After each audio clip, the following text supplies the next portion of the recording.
Saya udah membuat LBH Gerakan Milenial Sukabumi. Ya. GMS.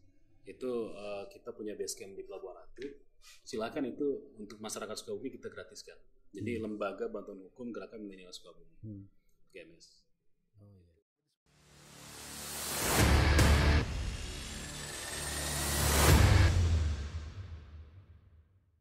Assalamualaikum warahmatullahi wabarakatuh. Hai sahabat Cerdas Sukabumi.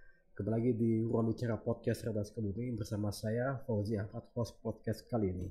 Dan di studio kami hari ini sudah kedatangan seorang tamu yang akan memanfaatkan ruang ini untuk berbicara tentang siapa dia dan apa yang akan dia lakukan. Langsung saja saya kenalkan tamu saya adalah Fikri Abdul Aziz, calon anggota legislatif DPR RI dari Partai Nasdem. Selamat datang. Siap, selamat datang. Selamat datang. Saya nyebutnya Kang Fikri ya. Kang Fikri. Ya, oke, Kang Fikri. Ini sehat ya Kang ya? Sehat, alhamdulillah. Apa kabar? Alhamdulillah sehat. Semua juga sehat. Siap. Kang, kita akan berbincang-bincang nih tentang siapa Kang dan apa yang akan lakukan terhadap Sukabumi. Ini luar biasa nih. Kalau melihat jalan-jalan di Sukabumi ini, kalau sahabat Cerdas Sukabumi lihat itu banyak nih wajah-wajah Kang Fikri ini, kayak gitu. Jadi Kang Fikri maju di pemilu 2024 ini sebagai caleg ya? Caleg DPR RI. Nah, caleg DPR RI gitu ya. Yang surat-suaranya warnanya apa, Kang? Warna kuning. Nah, warna kuning. Ini kadang-kadang suka susah ngebedain ya. Suka susah ngebedain. Siap. Kalau boleh tahu nomor berapa gitu kan? Saya nomor 3. Oke. Nasdem nomor 3. Oke. Nah, sahabat Cerdas Sukabumi mungkin ingin lebih kenal ya tentang siapa Kang Fikri Abdul Aziz ini. Ini menarik sih kalau melihat rekam hidup ya. Ini kan masa-masa pemilu ini lagi banyak istilah-istilah rekam jejak, rekam karya. Nanti kita akan coba bahas. Nah, kalau saya lihat ini Kang Fikri di masa-masa mudanya sudah aktif berorganisasi ya. Iya. Pernah jadi ketua OSIS, ketua IRMA gitu. Iya. Sangat produktif sekali ya Kang. Iya. Itu gimana sih Kang waktu zaman dulu jadi ketua OSIS? Itu juga ada sesi kampanye juga nggak sih? Jadi gini, kita kan saya itu lahir dari keluarga pergerakan. Waduh. Jadi kakek saya itu Aktivis ya? pada masa hidupnya ketua perintis kemerdekaan di Kabupaten Sukabumi. Oke, menarik. Jadi kan di masa perjuangan itu ada perintis, ada veteran. Ya. Gitu. Ya. Nah, kakek saya itu di periode perintis. Perintis itu kan sebelum Indonesia merdeka. Berarti sebelum tahun 45 ya? Sebelum tahun 45. Jadi kakek saya itu seangkatan mungkin dengan Kiai Haji Ahmad Sanusi, gitu kan. Beliau tokoh Syarikat Islam.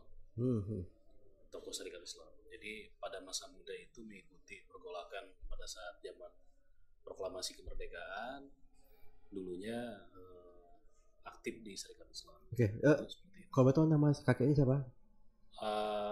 Mualim Khutomi. Mualim Khutomi. Khutomi di Pelabuhan Ratu. Berarti sejak itu sudah sering banyak berdialog dengan host Cokro Aminoto ya. Nah, jadi karena kita ini dari keluarga pergerakan, dari kecil itu ibaratnya nuansa dan nilai-nilai Islam itu kita emang cukup kental karena keluarga kita itu keluarga memang di Syarikat Islam. Jadi kita digembleng di Syarikat Islam. Oke. Nah, pada saat kecil itu saya aktif di SEPMI. SEPMI itu ada satu underbow ya. Ini kan Syarikat Islam dulu itu partai politik saja. Ada dulu Partai Syarikat Islam Indonesia. Tapi hari ini sebagai ormas ya. Nah, di tahun 90-an itu saya aktif di SEPMI, Serikat Pelajar Muslim Indonesia. Jadi saya ikut pengkaderan di daerah Parakan Salak, Cijeruk. Waktu itu emang cukup intens ya kaderisasi di tingkat kabupaten. Nah, saya ikut di situ. Dengan teman-teman seperti itu. Ya itulah yang menggembleng kita. Jadi di SEPMI ini termasuk saya juga aktif di Pemuda Muslim. Itu yang menggembleng kita. Nilai-nilai keorganisasian, nilai-nilai spirit perjuangan yang situ. SEPMI dan ketua OSIS itu dalam waktu yang bersamaan? Ya, kita aktif di SEPMI. Kemudian karena itu di masa kita SMA, ya kita kemudian aktif di OSIS. Oh gitu. Jadi saya kalau di Pelabuhan Ratu itu selain di SEPMI, saya aktif di Ikatan Remaja Masjid Agung Pelabuhan Ratu Irma. Oke. Ya, ada Masjid Agung. Nah kemudian di SMA-nya saya aktif di OSIS. Oke. Seperti itu kan. Berarti saat pelajar dulu, berarti Kang Fikri itu hobi membaca udah pasti ya? Bacaan-bacanya udah pasti luar biasa ini. Iya, kita buku-buku yang paling kita sering baca buku-bukunya Pak Cokro. Islam dan Sosialisme. Ya. Program asas dan perantaraan timnya PSI, Islam. Biografi tokoh besar lah, bahkan pada saat saya SMP saya udah baca buku 100 manusia paling berpengaruh dalam sejarah. Karyanya Michael Hart. 100 of the most influential people in history. Salah satunya Nabi Muhammad itu ya. Iya, menempatkan Nabi Muhammad itu. Yang pertama.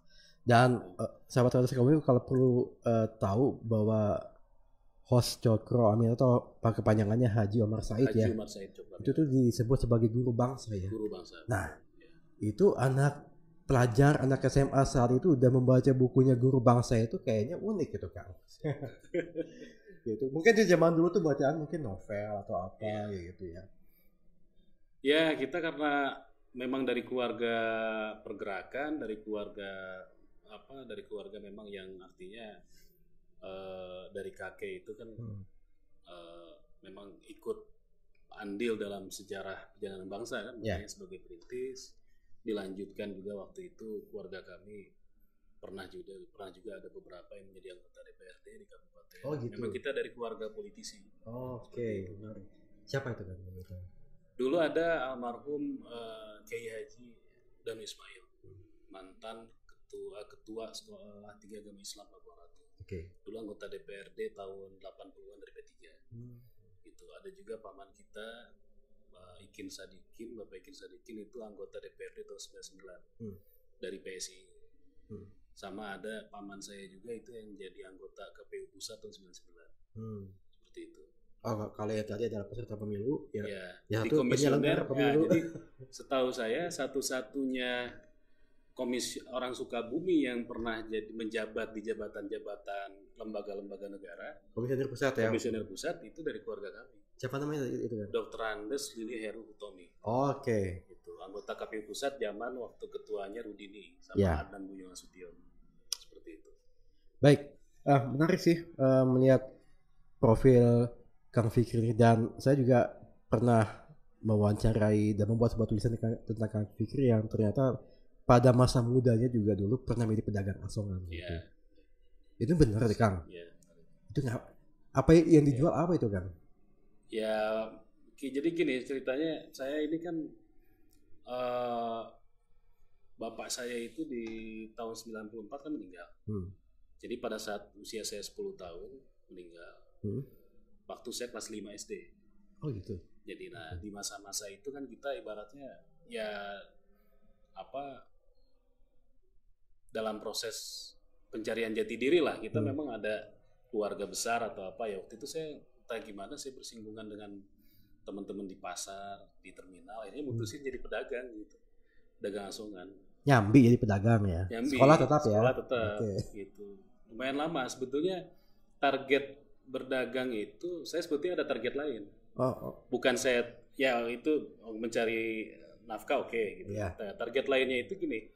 Waktu tahun 90-an kan Pelabuhan Ratu itu banyak turis-turis tuh. Yang datang ke Pelabuhan Ratu. Jadi guide gitu maksudnya. Jadi saya mangkal di terminal sambil bawa asongan itu, sambil saya merhatiin turis-turis yang turun di bis. Turis mana dulu ya Kang?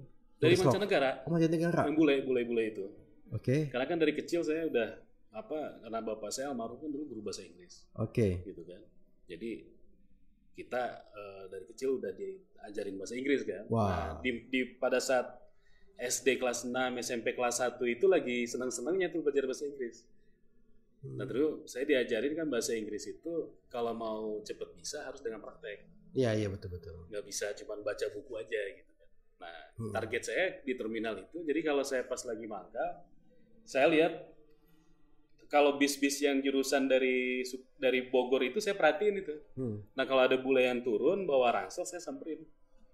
saya samperin, saya ajak ngobrol, saya tanyakan kebutuhan dia apa, saya antar tunjukin hotel. Nah dari situ saya banyak berinteraksi dengan orang-orang asing sih.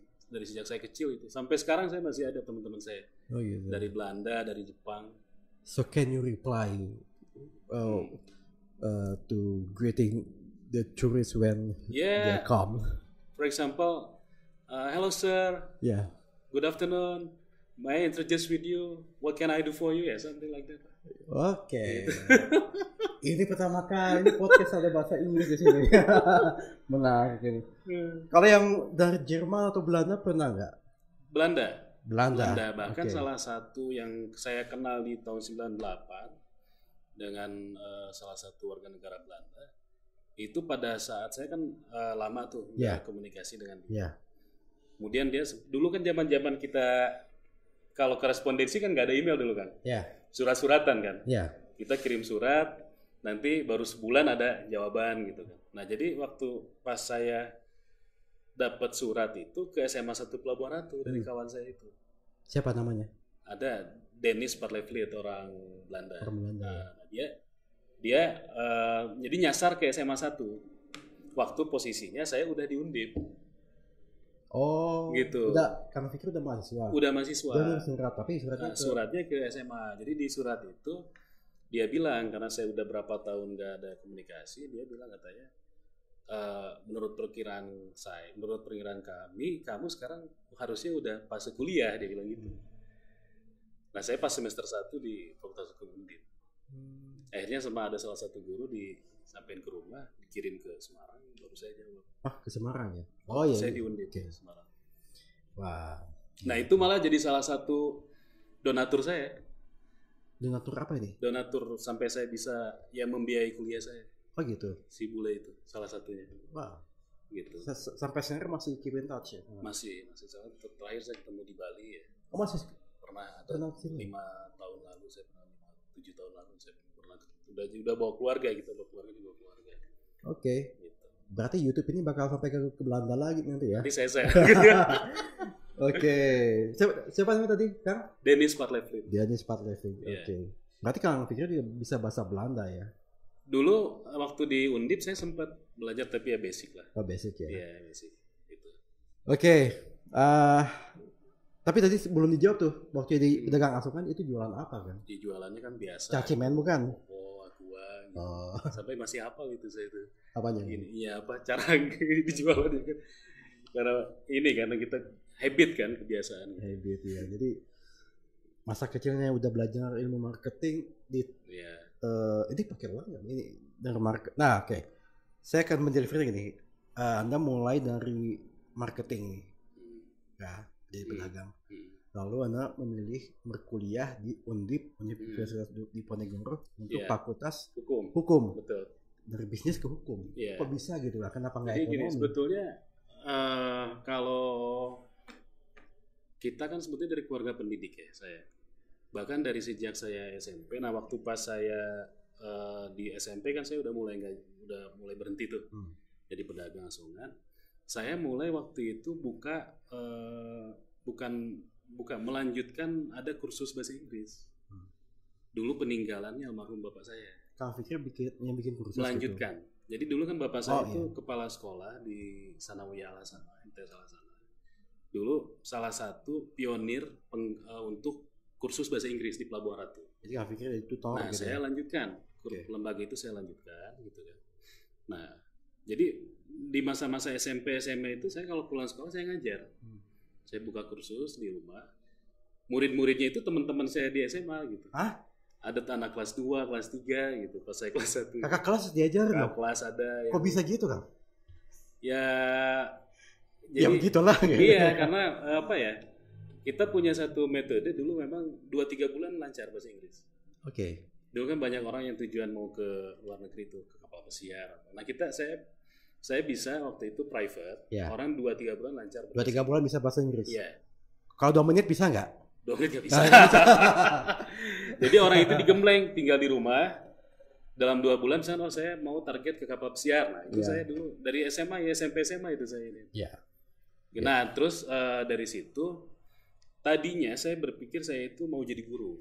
Oh gitu. Karena kan bapak saya guru, saya juga dari keluarga pendidik, gitu kan. Saya kan kakek itu yang tadi saya ceritakan punya lembaga pendidikan di Pelabuhan Ratu. Ya. Itu sekolah Islam tertua pertama di Yayasan Al Hasanah yang di Pelabuhan Ratu. Nah, hari ini ada sekolah tinggi agama Islam salah satu ininya, gitu kan.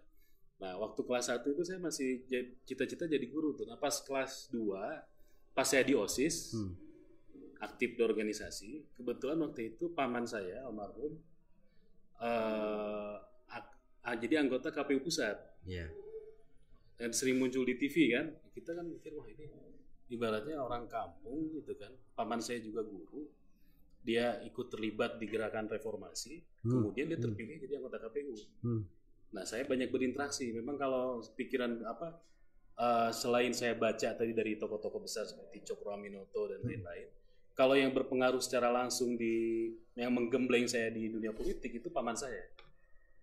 Nah, paman saya bilang itu waktu pas saya mau masuk kelas 3 itu tadinya saya masuk bahasa jurusannya.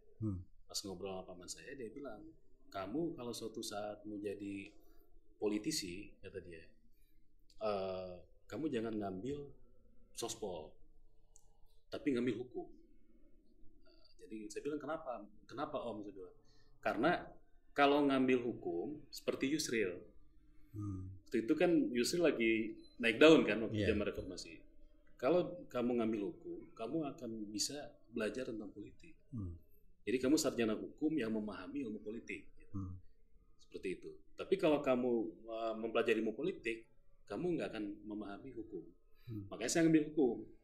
Walaupun belakangan S2 saya ilmu politik, saya terakhir magister ilmu politik, gitu. Nah, jadi saya ngambil fakultas hukum di Undip. Jadi waktu itu ceritanya sebetulnya kalau lihat dari track record akademik saya, jujur aja kan, saya waktu SD itu nilai saya itu 5. Rata-rata saya. Apanya itu? Waktu di NEM. Oh semua? Di NEM. Oke. Jadi NEM saya itu rata-rata 5. Jadi nilai akademik saya itu secara bertahap naik gitu. Bukan dari kecil memang kita ini gitu ya. Walaupun sebetulnya waktu SD saya pernah lompat kelas kan. Hah, maksudnya gimana nih? Kalau sekarang kata istilah orang itu ini apa sih? Akselerasi. Oh, akselerasi. Jadi saya nggak ngalamin dulu kelas 4. Iya. Kelas 3 saya langsung kelas 5. Gitu.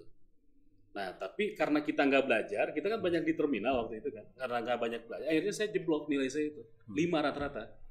Waktu SD itu. Nah, tapi pelan-pelan waktu saya udah mulai ini, saya belajar, baca gitu ya. Memang waktu itu, alhamdulillah saya sering bangun malam gitu kan. Banyaknya saya kalau belajar itu malam. Bangun malam ngapain? Ini zaman medsosnya harus diperjelas ya, nanti dipotong-potong. Wah, gawat ini. Bangun malam. Sholat malam. Jadi saya kalau yang sejauh yang saya alami, kalau belajar paling efektif itu ya malam. Malam ya. Malam. Jam berapa itu kan? Jadi kalau saya bangun malam itu biasa rata-rata misalnya jam 2 atau jam 3 saya mandi. Saya langsung mandi. Langsung mandi. Iya. Terus habis itu sholat gitu kan, sholat 2 rakaat, 4 rakaat, saya ngaji, baru saya baca sampai subuh.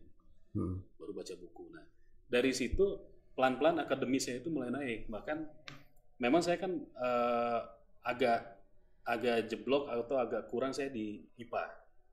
Mata pelajaran IPA. Jadi kayak matematika, fisika itu pokoknya ilmu eksak jeblok lah gitu ya. Di SMA 1 Pelabuhan Ratu saya itu beberapa guru ngasih saya 5 itu.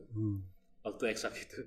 Nah, tapi waktu pas kelas 2, waktu saya aktif di OSIS, mulai saya menata diri gitu kan, mulai ada ranking tuh di kelas 2 itu. Mulai ada ranking dari ranking 10, ranking 5. Nah, pas masuk sosial saya lebih fokus, justru saya lebih berkembang di sosial. Saya ranking 1. Kalau di PMDK kan unik. PMDK itu kan kalau dulu ya, kalau sekarang saya kurang tahu. Harus nilai itu naik. Yeah. Misalkan dari 10, 5, 3 kalau bukan menurun gitu kan. Nah, secara grafik kan nilai saya naik tuh. Yeah. Kalau di Undip dulu kebetulan nilai rapot yang dihitung itu dari kelas 2. Kalau di IPB di yang lain kan dari kelas 1. Gitu ya. Nah, dari kelas 2 itu naik, pas saya di IPS saya ranking 1. Makanya saya daftar di Undip. Oke. Alhamdulillah masuk di Undip. Ya, berarti udah di jalur PMDK. Ya, gitu. PMDK saya lupa, penelusuran minat dan kemampuan. Oh iya. Berarti udah biasa dengan yang namanya grafis naik ya. Ya. Pas sekarang kan kayak mainannya dengan elektabilitas ya, naik apa tidak nih gitu. Siap. Baik. Setelah selesai di S1 hukum akan melanjutkan ke terakhir saya magister ilmu politik. Terakhir. Ya. Jadi dari situ saya kan lulus di Undip itu 3,5 tahun. 7 semester di Undip. Ya sebetulnya waktu itu kalau kata orang katanya cepat gitu ya, paling cepat gitu kan. Tapi sebetulnya karena saya ini juga dulu kan kita terkendala masalah biaya dan lain-lain, makanya berkepentingan untuk lulus cepat gitu kan. Dari situ saya kenalan dengan Bang Egy Sujana. Wow. Dari sejak saya di semester 5 itu saya intens silaturahim dengan Bang Egy. Kemudian pas saya lulus saya dikasih tempat di kantor, di law firm-nya dia, kantor hukumnya, sebagai asisten pengacara. Berarti luar biasa ya literasi Kang Agang ini dari dari Cokroaminoto, Yusril, dan kenalan dengan Bang Egy Sujana gitu ya. Kalau Bang Egy yang mengajarkan saya tentang idealisme gitu, seperti itu. Waktu saya akan kembali lagi tadi, ketika dapat nilai jelek itu orang tua marah nggak sih? Kan bapak saya udah posisi meninggal. Ibu saya kan waktu itu saya tuh waktu bapak meninggal saya kan 4 bersaudara ya. Kakak saya sama saya nomor 2 sama ada adik di bawah saya. Ya memang waktu itu jujur aja karena ibu saya single parent gitu, kita nggak terlalu banyak interaksi. Ya, tapi itu membuktikan bahwa sekarang udah muncul ada gium ya, bahwa untuk menjadi seorang misalkan untuk menjadi seorang seniman, matematika tidak harus bagus gitu ya. Jadi gini, kalau saya melihat sebetulnya poinnya itu bahwa kalau orang itu kemampuannya di skill tertentu, mending itu diasah dari sejak kecil. Kayak di luar negeri kan, nggak perlu dipaksakan orang itu harus semua bagus. Ya kita IPA bagus, IPS bagus, apa gitu. Ya ini kan antara nasib itu kan antara otak kanan atau otak kiri aja nih. Makanya kan kalau sebetulnya faktor ini kayak saya, justru saya berkembang karena faktor saya banyak digembleng di organisasi. Skill komunikasi kita, leadership kita, manajerial kita kan digembleng di organisasi. Nah, sekarang Kang Fikri ini menjadi seorang lawyer ya. Mungkin bisa disebutkan nggak kan? Selama jadi lawyer, kasus apa yang menurut Kang Fikri paling memorable banget yang pernah ditangani? Kalau secara apa dulu nih? Secara apa aja? Secara kita komersil, karena beda nih sudut pandangnya. Ada sudut pandang apa saja nih? Ya, ada sudut pandang secara komersil, capaian kita secara finansial. Ada mungkin secara kepuasan batin gitu. Kepuasan batin. Jadi gini, saya jadi lawyer itu pada saat saya magang di Bang Egy. Terus saya sempat setelah saya lulus ujian advokat, saya diangkat jadi advokat. Itu saya nggak langsung ujuk-ujuk menangani korporasi. Jadi walaupun saya nggak aktif di lembaga bantuan hukum LBH, nah tapi waktu itu saya sengaja memfokuskan kasus-kasus yang remeh-temeh ibaratnya, kasus-kasus yang nggak terlalu nggak terlalu ya ibarat nggak ada duitnya gitu kan. Dulu saya di Sukabumi pernah nanganin kasus, mungkin pernah ingat ya, di 2008 atau 2009 pembakaran salah satu masjid kelompok tertentu lah, saya sebutkan, nggak usah saya sebutkan. Nah itu saya melakukan pembelaan juga. Gitu kan. Kemudian masalah lahan PLTU yang terkena sutet, itu saya yang di wilayah jalur Pelabuhan Ratu, saya pernah melakukan advokasi juga di situ. Gitu kan. Belum lagi kasus-kasus personal lah, mungkin perceraian lah atau apa gitu kan. Dulu saya rata-rata nggak pernah saya berbicara angka. Bahkan sebetulnya bukan dulu, dari sampai sekarang pun, sampai ibaratnya saya sekarang sudah berkantor di Mega Kuningan gitu kan, terus dengan klien yang korporasi banyak gitu, Kita karena ini jasa, saya nggak selalu berbicara ketika orang datang saya cas sekian. Dari dulu. Mungkin sahabat Redaskop ingin tahu kalau misalkan dia mempunyai masalah hukumnya dan dia ingin meminta bantuan hukum oleh Bang Fikri, itu bagaimana sih? Untuk saya udah membuat LBH Gerakan Milenial Sukabumi. GMS. Itu kita punya base camp di Pelabuhan Ratu. Silakan itu untuk masyarakat Sukabumi kita gratiskan. Jadi Lembaga Bantuan Hukum Gerakan Milenial Sukabumi. GMS. Itu untuk advokasi atau untuk free lah, free of charge. Kita nggak kena jas. Ya karena memang kalau bicara masalah lawyer itu belum apa-apa. Duit berapa gitu ya. Betul. Kalau yang saya ini jujur aja saya dapat klien-klien besar gitu, bahkan ya ini mohon maaf nih, bukannya saya ini ya, saya sampai pernah dapat fee itu lumayan lah gitu ya. Sebutin coba angkanya. Ya ada lah lumayan. Ada lumayan. Pokoknya ya kisaran di atas 5 miliar lah saya pernah. Gitu. Itu kita ya berangkatnya sebetulnya dari kita memberikan servis yang baik kepada klien, dan kita tidak berbicara uang di depan. Gitu ya? Enggak, saya nggak pernah bicara uang di depan. Dan kadang transaksi itu lebih enak ketika bicaranya di belakang gitu ya, ketika orang melihat kepuasan. Jadi sebetulnya begini, ada dua faktor sih. Ada yang memang kalau klien-klien tertentu kayak perusahaan-perusahaan TBK, perusahaan-perusahaan raksasa itu kan memang dia harus profesional. Itu kita suguhkan perjanjian jasa hukum gitu kan, fee-nya sekian dan lain-lain. Tapi di Jakarta itu kan banyak klien-klien personal gitu kan, yang dia mungkin baru berkembang usahanya atau apa, itu kita bantu. Jadi pada saat dia maju kita ikut maju. Oke, nah sekarang Kang Fikri ini di tahun ini mencoba peruntungan baru. Dulu manajemen perdagangan asongan, kuliah di hukum. Nah sekarang ini maju ke politik gitu. Nah pertanyaan saya adalah, apa yang mendasari Kang Fikri menjadi caleg ini? Dan kenapa mulainya langsung ke Senayan sana? Ke DPR. Kenapa nggak mulai ke Jajawai dulu gitu? Kabupaten ya. Jadi gini, kita sebetulnya dari usia 25 tahun, 30 tahun, 35 tahun, bukannya nggak tertarik kita terjun ke politik. Gitu kan.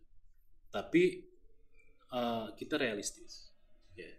Realistis artinya dalam artian begini, bahwa politik hari ini itu kan identik dengan cost. Bahwa jujur lah, ini dengan era yang era demokrasi, katakan kalau dalam bahasa saya demokrasi liberal gitu. Seperti demokrasi pasar kan hari ini kan. Nah, untuk seseorang mencalonkan diri itu butuh cost. Nah, dari 10 tahun lalu saya berpikir bahwa sebelum saya terjun di politik, saya harus memantaskan diri saya dulu.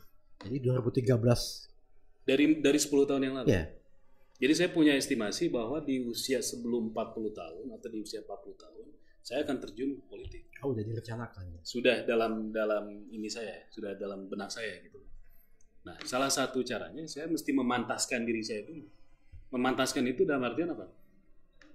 Ya, emosional kita kan harus matang. Ya, nggak boleh emosi ya. Kan? Kemudian kita juga financial kita harus cukup. Ya kan? Kemudian lagi pengalaman kita juga, jejaring kita. Mungkin saya hargai untuk teman-teman yang di usia 20 tahun sudah jadi anggota DPRD apa gitu ya. Mungkin kalau target saya anggota DPRD dari 10 tahun lalu saya udah bisa terjun.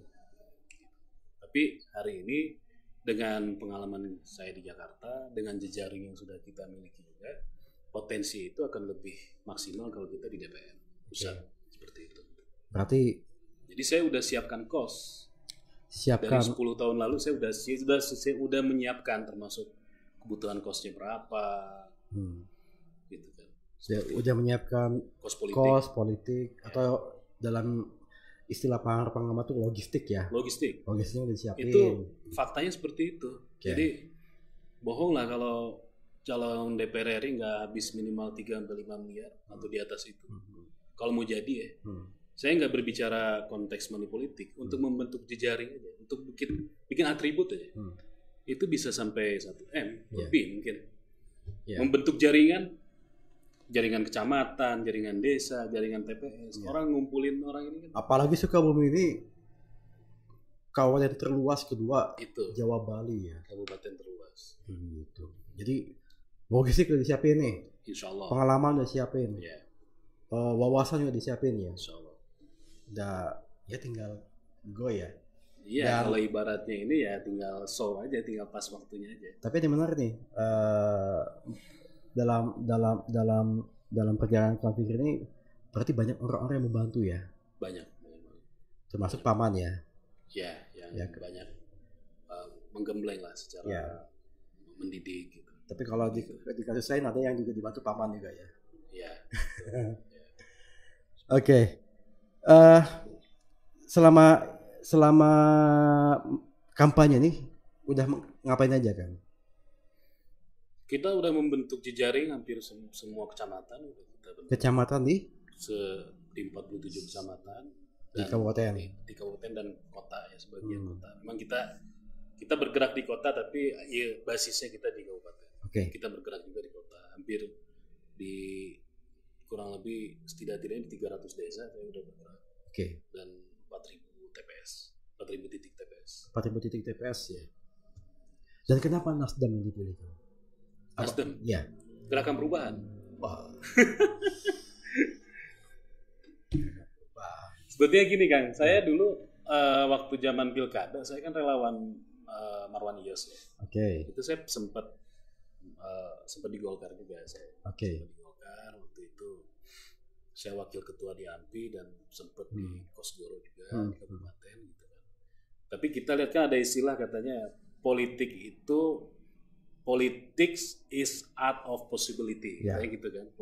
Politik itu ada seni untuk membaca peluang-peluang, membaca kemungkinan-kemungkinan dan peluang-peluang. Jadi saya waktu setahun setengah sebelum saya masuk Nasdem, bahkan sebelum Anies Baswedan itu dideklarasikan, kok saya punya feeling politik Nasdem itu akan besar di Sukabumi. Seperti itu. Walaupun kita lihat secara pemetaan di 2019 atau di 2014, Nasdem belum dapat kursi di Senayan. Di kabupaten juga hanya beberapa aja. Seperti itu. Dan ini kita juga sempat bikin simulasi pemilu. Dan memang hasilnya Nasdem ini berpeluang dapat kursi itu. Insya Allah, amin. Kayak gitu. Wah ini kalau Kang Fikri ini kemana-mana amin terus ya kayaknya nih. Iya. Tapi amin di sini dalam bentuk mendoakan kali ya. Iya. Tapi dalam konteks lain juga boleh kok Kang. Boleh.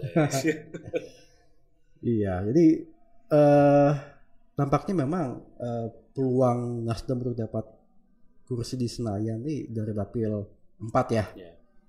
Sukabumi Kota Kabupaten ini ada sih gitu. Insya Allah. Jadi saya melihat kan hari ini kita punya kajian lah secara internal gitu kan, makanya waktu pas setahun setengah itu saya punya feeling dan ternyata feeling saya itu benar kan, bahwa waktu itu feeling saya Anies akan diusung Nasdem, padahal belum ada gerakan apa-apa, baru wacana-wacana gitu. Feeling saya pas ternyata betul Anies diusung oleh Nasdem.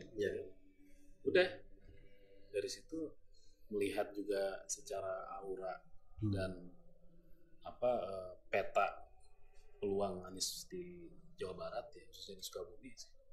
Berarti secara tidak langsung Kang Fikri mau konfirmasi bahwa Anies itu memberikan kotel efek. Kotel efek pasti pada partai-partai pendukung. Ya, terutama Nasdem ya. Jadi ada kotel efek. Nanti kan di suara caleg itu ada caleg jadi itu kan nanti itu kan ada suara partai, suara personal. Kalau dilihat sih secara akumulasi ya harusnya masuk.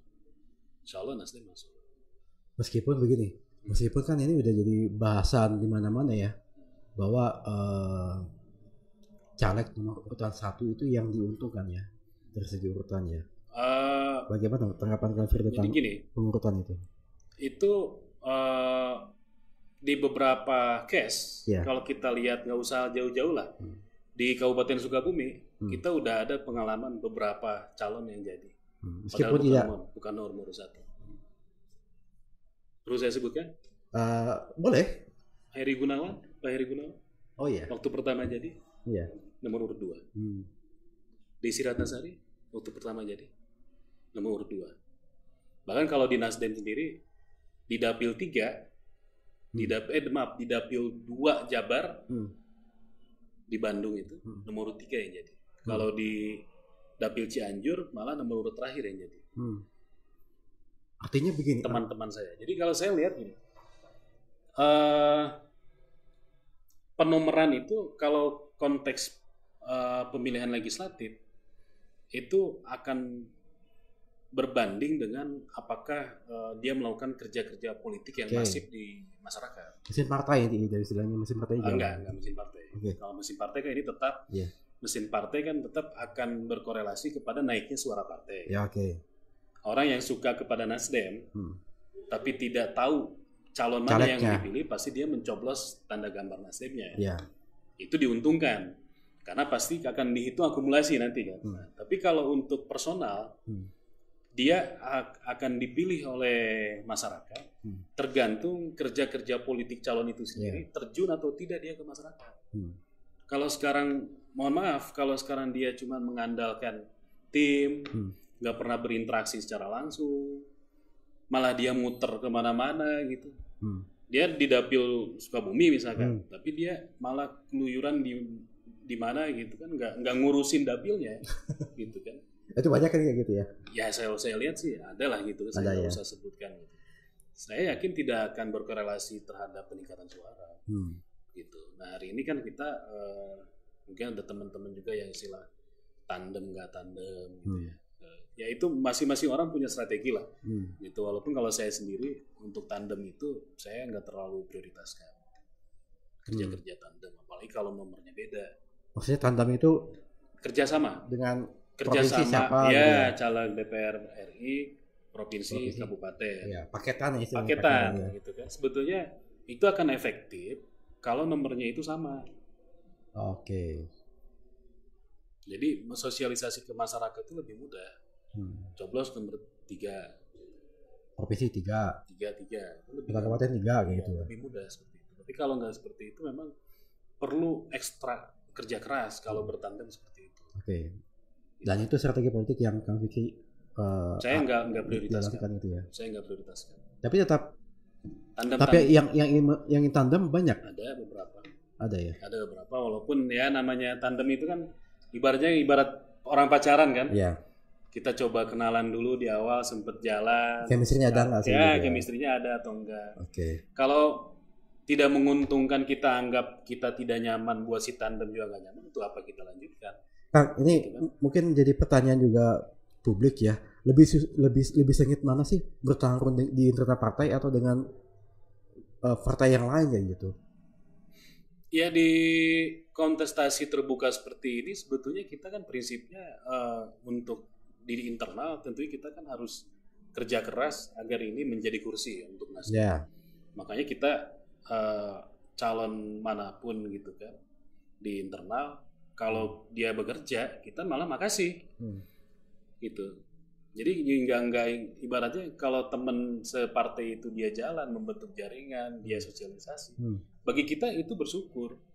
Kenapa? Karena kita yakin nggak bisa dengan kerja sendiri. Ya hitung aja lah akumulasi partai berapa, akumulasi calon berapa. Jadi saya yakin ini analisa saya ya, walaupun saya sebetulnya bukan pengamat.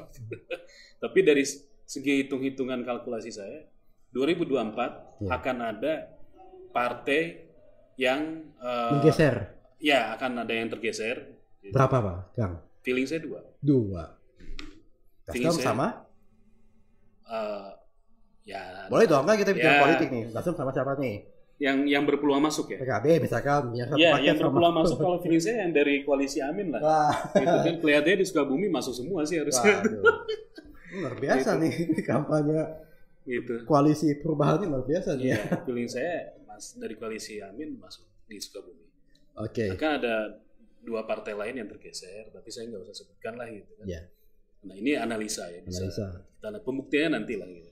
Tapi kenapa asumsinya? Karena akan ada suara-suara partai yang menurun, walaupun kerja-kerja calonnya itu maksimal. Tapi kerja calon maksimal itu kan misalnya kalau satu orang aja yang kerja tanpa didukung oleh nomor lainnya itu nggak kerja, apalagi suara partainya turun, nggak akan jadi kursi, nggak akan terkonversi jadi kursi pada saat dihitung akumulasi kan. Kang, omong-omong ya, menurut Kang Fikri, politik di Sukabumi ini masih primordial atau sudah maju gitu? Ya kita sebetulnya memang hari ini kan kita minim sekali kontestasi tentang ide dan gagasan. Dan cenderungnya masyarakat kita kalau diajak diskusi ngobrol tentang ide atau gagasan itu kurang begitu ini. Jujur ya, gitu kan. Walaupun ini mungkin saya dengan membentuk Gerakan Milenial Sukabumi, saya ingin membuat satu kultur baru agar cobalah pertarungan itu pada level ide dan gagasan. Seperti itu. Wah, ini Nasdem di mana-mana ide gagasan gitu ya. Anti gimmick ya kayak Nasdem ya. Jadi kita bisa nggak sebetulnya, tadi saya berbicara kos politik ya. Tapi jujur di tim kita yang udah ikut dengan timnya tim saya. Itu kalau orang yang berbicara pragmatis udah pasti kegeser. Pragmatis itu misalkan mau jalan minta ongkos dulu. Ya kan, mau ini harus ada biaya dulu. Di kita dibalik kan. Orang kerja dulu. Setelah kita lihat bahwa dia udah konsekuen, komit. Karena kan hari ini punten ya, banyak orang dagang kemana-mana jual konsep kan. Nah, aku punya masa sekian. Targetnya itu cuman punten ya, ibaratnya mau mindahin saldo rekening kita ke rekening dia, ketemu 1-2 hari pengen suruh pindahin 100 juta, 50 juta. Akang misalkan ngaku gitu kan ke saya, Kang Fikri saya punya jaringan nih sekian, gitu kan. Sekali ketemu, 2 kali ketemu, 3 kali pengen cepet-cepet rekening saya ini pindah ke Akang. Kan nggak begitu konsepnya kan.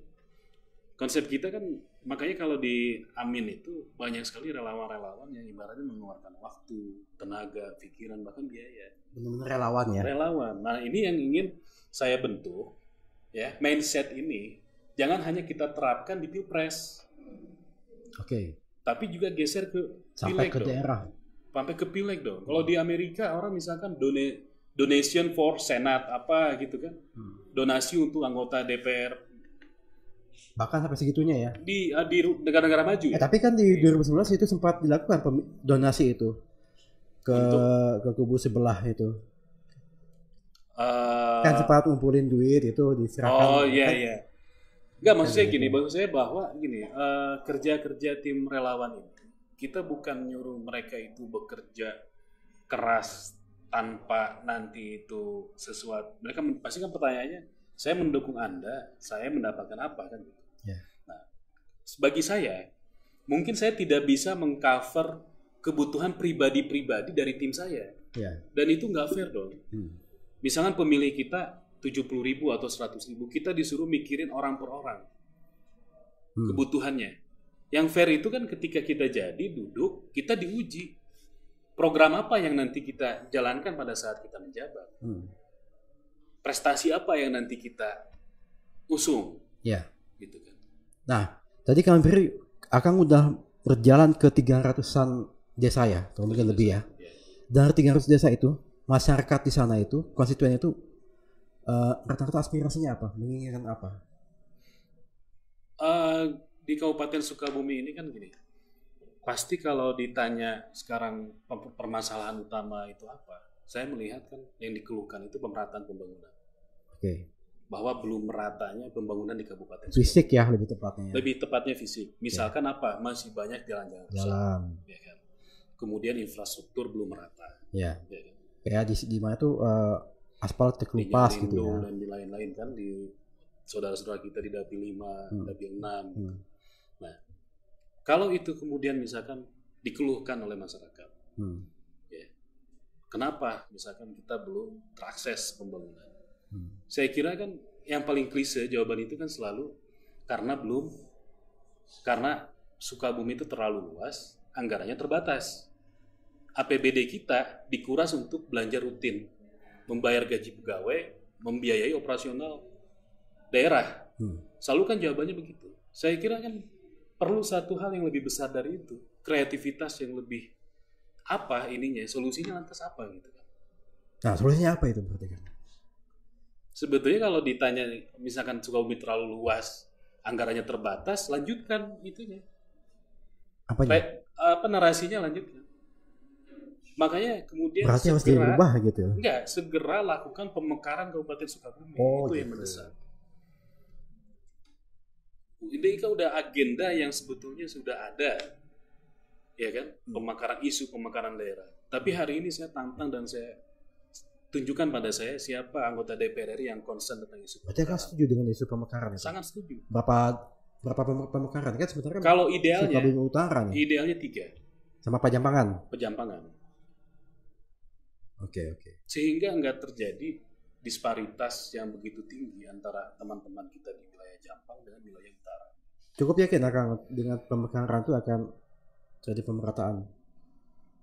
Ya ada sumber akan lebih fokus pembangunan. Kita lihatlah sekarang di Indonesia yang paling efektif itu ngelola berapa kecamatan sih? P1 Pemda itu. Oke, betul. Gitu kan? Ya. Yang paling ideal itu kan 15 maksimal 20 kecamatan. 47 ya. Karena kayak misalkan wilayah di Kalimantan Timur, gitu kan. Teman-teman kita di Sulawesi itu kan cuma paling berapa? Satu kabupaten. Gitu. Nah sekarang sesuatu yang nggak bisa di cover oleh tadi pemerintah daerah, ya kita cari solusi. Makanya kenapa anggota-anggota DPR pusat itu nggak pernah ngopi-ngopi sama Pemda. Saya nggak pernah loh. Masa? Coba kapan? Ya nggak tahu. Berbicara. Nah itu makanya mungkin teman-teman radar lah mungkin lebih tahu. Maksudnya ngopi-ngopi itu bukan ngopi-ngopi nggak jelas. Maksudnya ngomong tentang bagaimana ini Sukabumi ke depan mau diapakan. Hal-hal yang tidak bisa di-cover oleh APBD kabupaten. Kenapa nggak dititipkan aspirasi itu ke anggota DPR di pusat? Maksud saya itu termasuk masalah jalan. Kan ada di Undang-Undang MD 3 ada itu hak anggota DPR untuk dia menyusun anggaran. Ya, tapi itu kan tergantung komisi nanti dia di mana ditempatkan nanti. Ya, fokusnya betul. Ya. Fokusnya betul. Tapi sebagai pralegislasi dia tetap harus bisa memperjuangkan itu. Kan bebas aja kalau di tingkatan ini kan di Undang-Undang MD 3 itu. Jadi memperjuangkan aspirasi daerah pemilihannya. Bunyinya kan begitu. Dapilnya. Jadi teman-teman jangan dia komisi di bidang kebudayaan misalkan, fokusnya kebudayaan gitu ya. Iya, kita lihat kan begitu kan. Seperti itu. Itu kaku banget kalau begitu. Ya kayak di inilah misalnya, bentar ya, maaf. Almarhumah Bu Reni, dengan segala respect walaupun saya bukan kader P3 gitu kan. Beliau cukup fokus pada saat semasa hidup dan menjabat tentang isu pemekaran. Waktu beliau menjabat. Padahal komisinya di pendidikan. Gitu kan. Berarti ketika misalkan nanti Kang Fikri duduk di Senayan, ya, salah satu agenda politik yang akan lakukan adalah mendorong terjadi pemekaran Kabupaten Sukabumi. Oke, meskipun yang sudah masuk di provinsi ini, yang sudah masuk di itu adalah KSU dulu nih, ya kan? Oke, selain pembangunan, selain hal yang berkaitan fisik, masyarakat dari 300 desa itu mengeluhkan apa lagi kan? Ya terkait tidak fisik ya. Ya. Masalah tanah-tanah terlantar di Kabupaten Sukabumi. Masalah agraria berarti ya. Reformasi agraria. Bayangkan ada ribuan hektar tanah-tanah ex-HGU dan HGB yang itu sudah tidak produktif. Oke. Ya kan? Kenapa itu tidak didorong? Bahkan ini saya punya contoh kasus yang lebih konkret. Saya udah menang putusan di PT UN. Pengadilan Tata Usaha Negara, tapi itu nggak jalan karena lawannya BUMN. Kau pikir lawan BUMN? Lawannya BUMN. Saya mewakili masyarakat, mewakili masyarakat penggarap. Di desa mana? Di Pelabuhan Ratu. Pelabuhan Ratu. Sudah menang di tingkat banding kasasi, ternyata nggak jalan. Nah, kemudian kesimpulan saya bahwa ternyata perlu kekuatan politik yang mendorong itu. Nggak cukup dengan langkah-langkah hukum atau putusan hukum. Perlu kebijakan yang mendorong itu. Kekuatan politik itu yang sekarang ini maksudnya? Ya gitu? Otomatis. Kalau misalkan sekarang kita di Komisi Pertanahan, saya tinggal tanya kan, konflik-konflik agraria di Kabupaten Sukabumi, ini antara siapa dengan siapa, apakah dengan BUMN, apakah dengan HGU swasta. Kan banyak juga ini HGU yang 2 tahun lagi habis, 3 tahun lagi habis, tapi sudah nggak produktif, masyarakat udah kuasai, garapannya udah berpindah tangan. Di Sukabumi ada berapa HGU sih menurut Kang Fikri? Saya jumlahnya kurang tahu persis, tapi ribuan hektar. Ribuan hektar ya? Ribuan hektar. 350.000 atau 500.000 nih Kang? Ya, sekitaran itulah.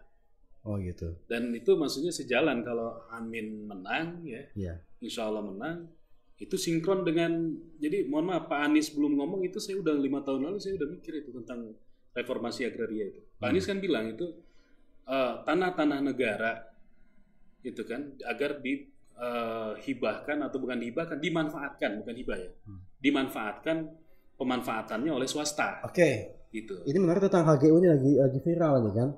Berarti HGU itu bukan dikuasai ya? Ya. Bukan dikuasai bukannya? HGU itu kan hak guna usaha itu kan pemanfaatan. Pemanfaatan. Oke. Tapi ketika di satu sisi daerah atau negara membutuhkan tanah itu untuk suatu kepentingan yang lebih besar, mestinya pemanfaatannya bergeser kepada yang iya gitu betul. Dan itu kan maksudnya tetap outputnya itu kan masyarakat.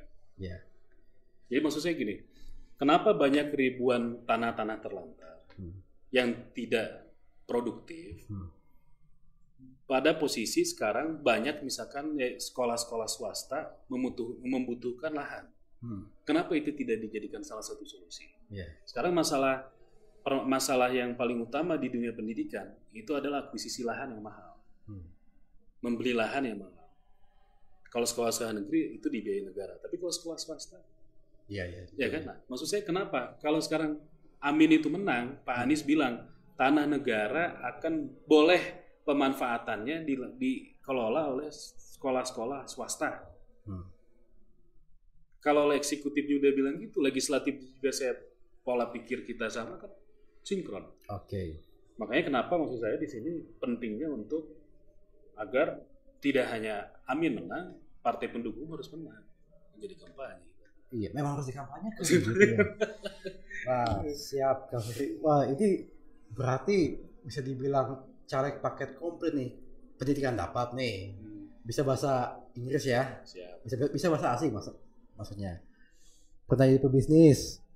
Pebisnis masih ya sekarang. Masih ya. Malah sekarang kita dominan ya lawyer masih, tapi kita udah merambah ke dunia usaha. Oke, usaha juga. Hukum juga iya. Biasanya yang menjadi politisi gitu. Kang, target berapa suara yang Kang Fikri proyeksikan untuk bisa dapat kursi di Senayan? Untuk Nasdem harusnya di atas 200.000. 200.000 ya? Suara total. Suara total ya? Suara akumulasi partai dan personal. Suara pribadi.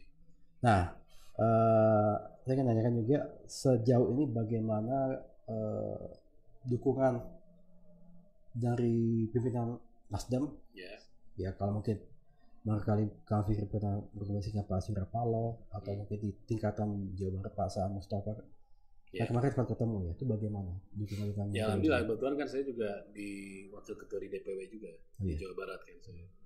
Jadi alhamdulillahnya Nasdem ini ketika sekarang kayak di perhelatan pileg ini ya, mungkin satu-satunya partai yang tidak banyak membebankan iuran atau apa gitu. Nasdem itu tanpa mahar politik katanya. Itu beneran kan? Betul. Bukan gimmick ya? Enggak, asli itu.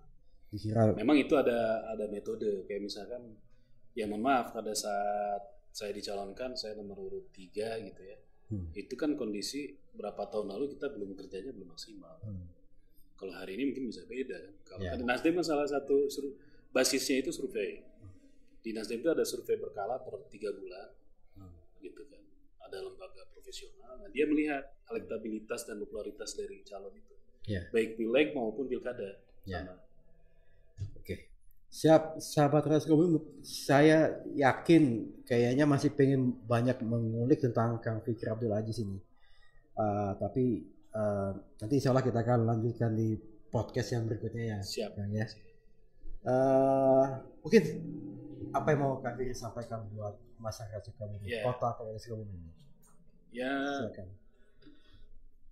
Untuk warga masyarakat Kabupaten dan Kota Sukabumi, saya Fikri Abdul Aziz mengajak pada masyarakat yang ada di Kabupaten dan Kota Sukabumi untuk ayo kita sama-sama mensukseskan agenda 5 tahunan yang sudah dicanangkan oleh pemerintah, dan ini adalah momentum Bapak dan Ibu semua memilih figur-figur baru, figur-figur alternatif yang itu merupakan representasi dari anak muda, kemudian representasi dari putra daerah seperti itu, dan juga tentunya dengan rekam jejak yang jelas.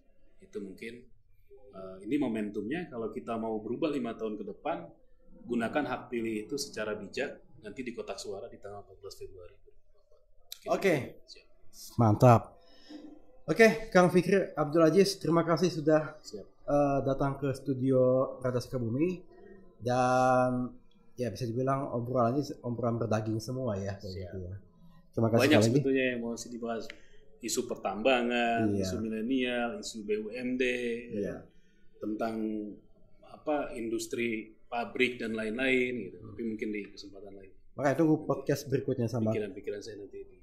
Kita tunggu podcast berikutnya. Siap. Kang, sekali lagi terima kasih, dan ini Kang Fikri datang dengan banyak lumayan tim ya di kebetulan pas agenda ini juga konsolidasi juga.